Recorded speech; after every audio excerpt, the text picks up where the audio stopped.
দুইটা ঈদ আমরা উদযাপন করি বড় বড়। অনেকে বলতে পারেন ঈদ তো আরো বেশি, হাদিসে বলা হয়েছে প্রতিটা জুমার দিন ঈদ। হ্যাঁ, অবশ্যই ঈদের দিন। ঈদ বলতে আমরা যেটাকে বুঝি বড়, সেটা হচ্ছে ঈদুল ফিতর এবং ঈদুল আজহা। আজকের দিনটাও এখানে ঈদ। এখানে যে অনেকগুলো মানুষ আসলেন, জুমার দিন না হলে এভাবে আপনারা পরস্পর আপনারা দেখা নাও হতো। জুমার উসিলায় এখানে মানুষ বেশি হয়, দেখা হয়, কুশল বিনিময় হয়।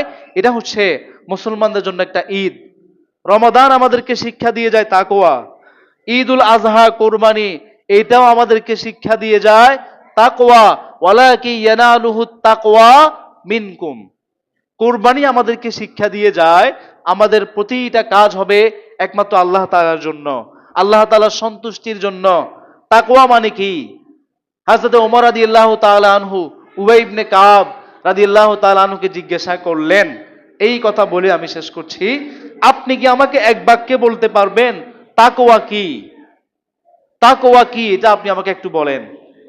হযরত উবাই ইবনে কাব বললেন, তাকওয়া হচ্ছে, আপনি কি কোনোদিন এমন কোন পথ দিয়ে হেঁটেছেন যেই পথটা হচ্ছে খুবই সরু, অর্থাৎ চিকন পথ, এই পথের দুই পাশে হচ্ছে কাঁটা, পথটা খুবই সংকীর্ণ, এই পথে কি আপনি কোনোদিন হেঁটেছেন? তিনি বলছে, হ্যাঁ আমি হেঁটেছি।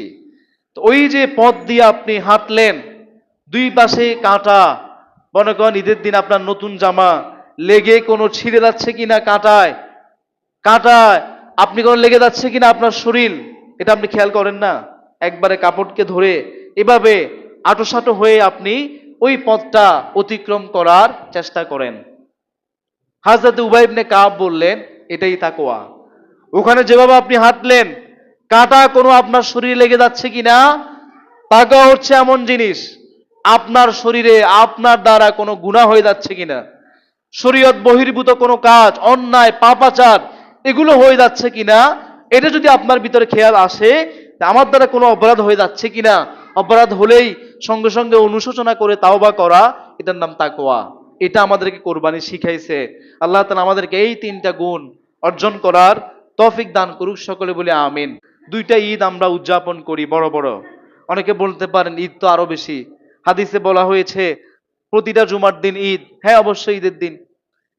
ঈদ বলতে আমরা যেটাকে বুঝি বড়, সেটা হচ্ছে ঈদুল ফিতর এবং ঈদুল আজহা। আজকের দিনটাও এখানে ঈদ। এখানে যে অনেকগুলো মানুষ আসলেন, জুমার দিন না হলে এভাবে আপনারা পরস্পর আপনারা দেখা নাও হতো।